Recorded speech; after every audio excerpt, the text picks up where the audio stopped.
you ever wondered why some books stay with you long after you've turned the last page and others you forget, like while you're even reading it?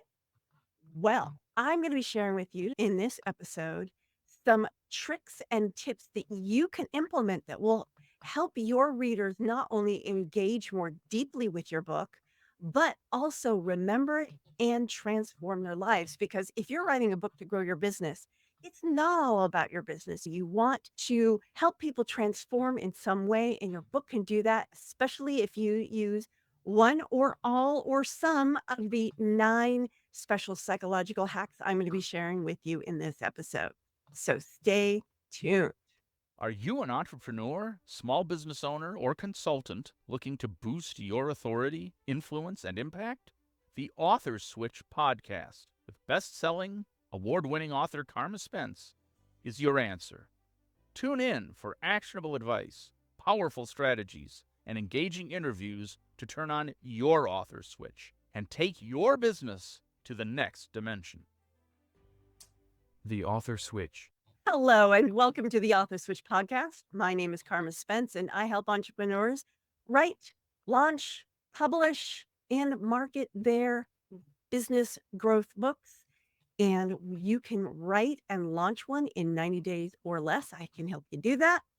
And in this episode of the podcast, I'm going to be talking about psychological triggers and hacks and tips that you can use. In fact, there'll be 9 of them you can use to make your book more successful, and more successful in more than one way. It can be more successful at engaging your readers so that they remember it and you and your business, as well as help them engage with it at a level that helps them transform and make the change that you are suggesting they make in your book.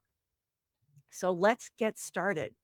Psychological hack number 1, relatability and identification. Books that stay with you have people in them that the reader can relate to. Now, this is very common in fiction. You relate to the characters, or you absolutely don't relate to the characters. It depends, because I've read a book where I absolutely could not stand the lead character, but I remember the book. I had a strong emotional reaction to that character. So, how do you do this in a business book? Use case studies or present your own story in a way that is relatable to your ideal clients.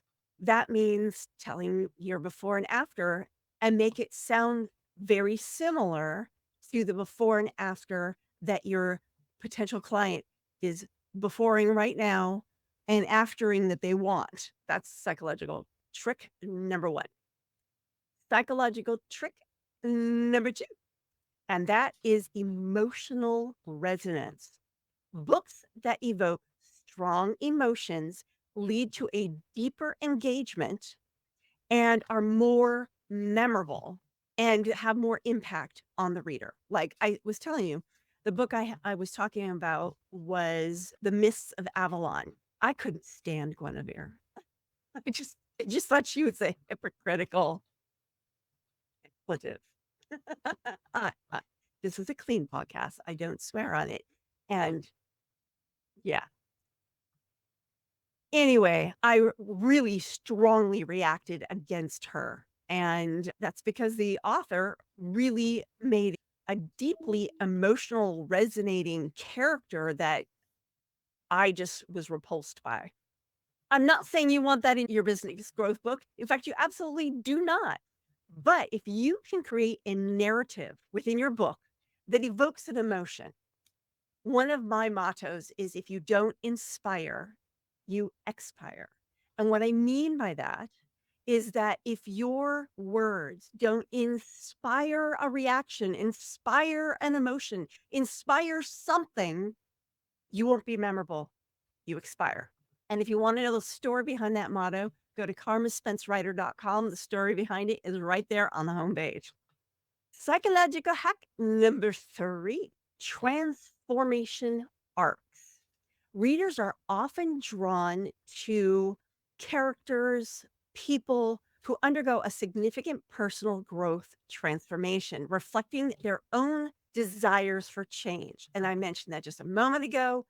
when you're sharing your case studies, when you're sharing your own story, show that transformation arc. I started here and I did these things that got me to here. So you start off in this uncomfortable place, this place that you don't want to be in and you want to change and you want to grow and you want to be it different. And then you took action or you met a mentor or basically you go through your little hero's journey. And at the end, you are living the life, living the dream. And if you can show that in your own story and in the stories of your case studies, it will help the reader engage with the book more deeply and also be drawn through their own transformational journey. The next psychological trick is, and I'm not 100% sure I'm pronouncing this correctly because it's German, I believe it's called Zeigarnik Effect. And that's basically when a story is unfinished or it like has a cliffhanger and has it chops off a little bit and you're like, well, what happens next? This creates this psychological effect where people remember the uncompleted or interrupted tasks better than the completed ones. So if you can end each chapter with some sort of cliffhanger, then you are going to get your readers to come back and read the next one. So a very simple way to do that is, and we end up this chapter with this, and that leads you to the where we're going to be talking about in the next chapter. So, for example, the book I'm writing right now, actually, I'm not writing it right now. I'm editing it so I can get it uploaded to Kindle as I'm recording this. By the time you see this, when it's distributed in 2 weeks, the book will already be out.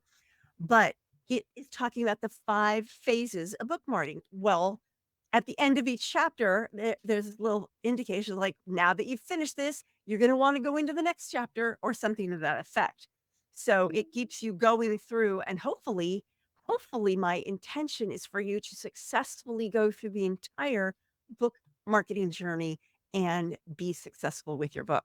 So employ these cliffhangers at the end of your chapters and it helps bring people into your next chapter. Let's move on to psychological hack number 5, and that is called predictive processing. Good storytelling often plays on the brain's desire to predict outcomes, making readers more engaged as they try to guess what happens next. Now, obviously, this works really well in fiction when you've got mysteries or whodunits, but you can employ this in your nonfiction books as well. You can use foreshadowing of what you're going to be talking about next. I will often do that because honestly, in what I do, everything along the author's journey leads to the next thing. And so they're very intertwining. And so it's very easy to do that. But your topic may also lend itself to that foreshadowing.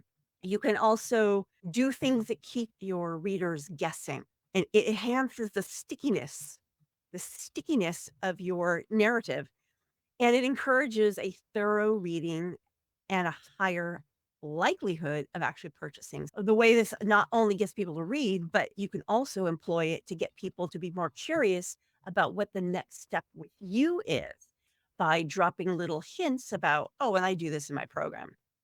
You don't necessarily tell them about the program, not in the moment. You might do it later at the end of a chapter or at the end of the book.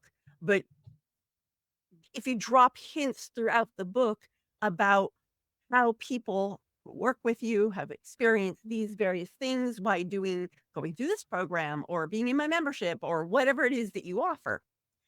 Now, before I go into the last 4 psychological hacks, let's hear this word from our sponsor.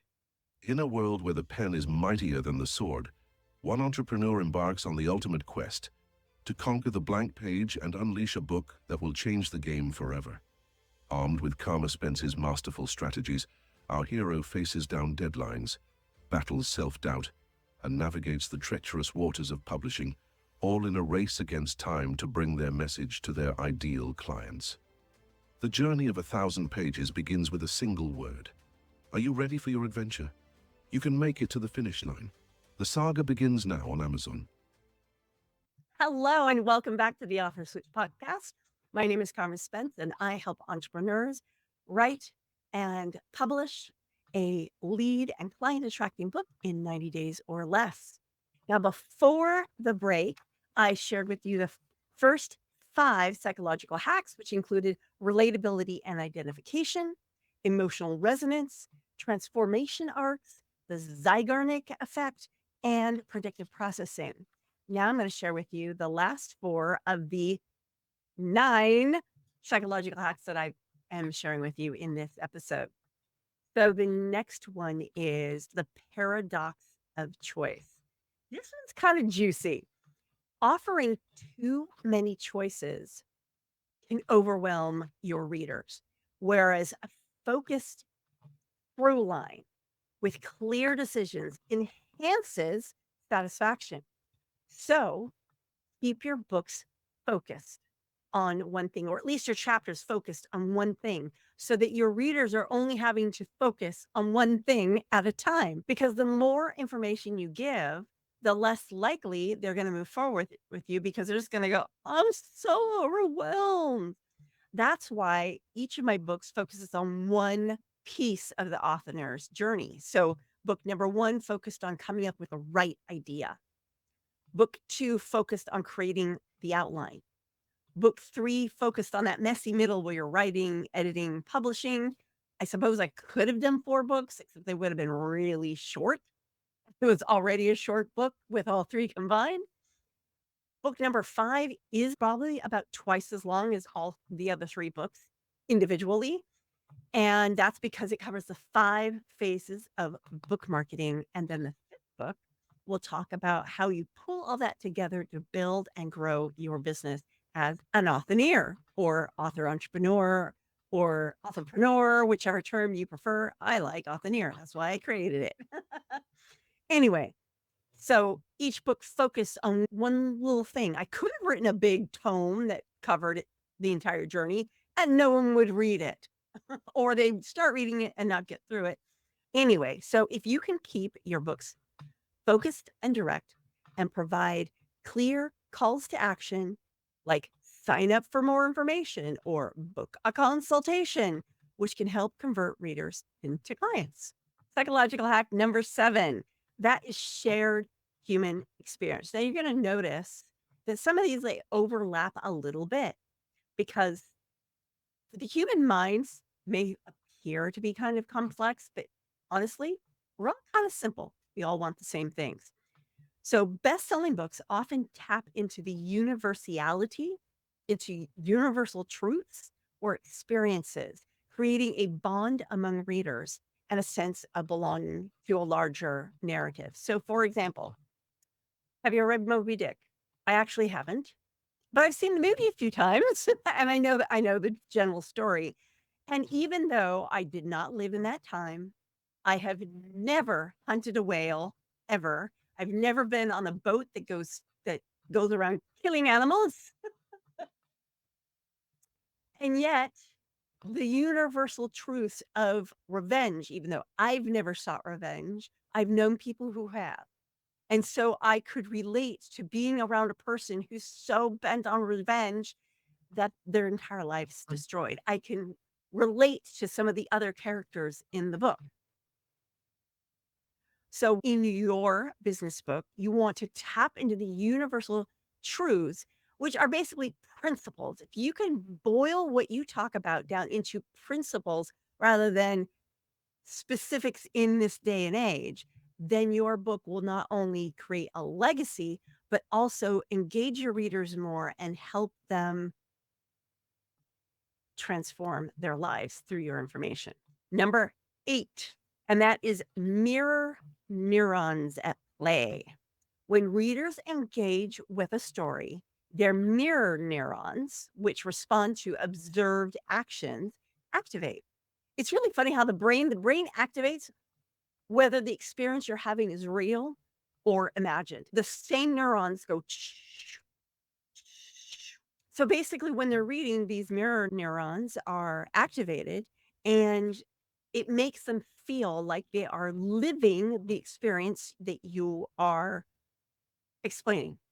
So As you're describing your results, your client stories, add in details. Rather than say ice cream, say what kind of ice cream. Was it Rocky Road? Was it Spumoni? Was it gelato? Dark chocolate gelato with toasted coconut? Be specific so that people can practically taste the ice cream. Now, do the same with your verbs. In fact, it's really, really important that your verbs be specific and visceral. You want your descriptions of things going on in your book to be so realistic that people feel like they are experiencing it at the same time. This gets their mirror neurons going, choo, choo, choo, choo, choo, choo, and they engage with your book more deeply. And the final psychological tip that you can use to engage your readers and help them transform with your information in your book is neurological engagement. Reading activates complex networks in the brain, including areas of vision, language, and associative learning, creating a rich sensory experience. So, again, use vivid descriptions and dynamic language to stimulate your readers' brains, making the reading experience more immersive and memorable, which can enhance word of mouth referrals and reviews. So, for example, in the book that's coming out, I talk about the book marketing buffet. And because I like to use the analogy of a buffet, throughout the book, I use all these food related references. So it's a smorgasbord, it's a buffet, you're a chef, you're a maitre d', all those kind of things. I really leaned into that food metaphor so that when you're experiencing the book, you just might find yourself salivating. And that would be a good thing because that means you're hungry for book marketing. So that's what I've got for you tonight. I look forward to seeing you next week at an Author Switch podcast. This is Carma Spence saying ciao for now. If you've enjoyed this episode of the Author Switch podcast and would like to show your support, there are a few ways that you can do that. First, I encourage you to subscribe to the podcast so you never miss an episode. Additionally, leaving a rating and review would greatly help me reach more listeners and continue providing valuable content. To stay up to date with the Author Switch podcast and gain access to additional information on amplifying your authority, influence, and thought leadership through books, you can follow me on LinkedIn at Carma Spence. For those interested in catching up on previous episodes, including those no longer available on podcast platforms, you can find them all at authorswitch.com/episodes, where you can choose to watch or listen to them at your convenience. Thank you so much for your support and for being a part of the Author Switch community.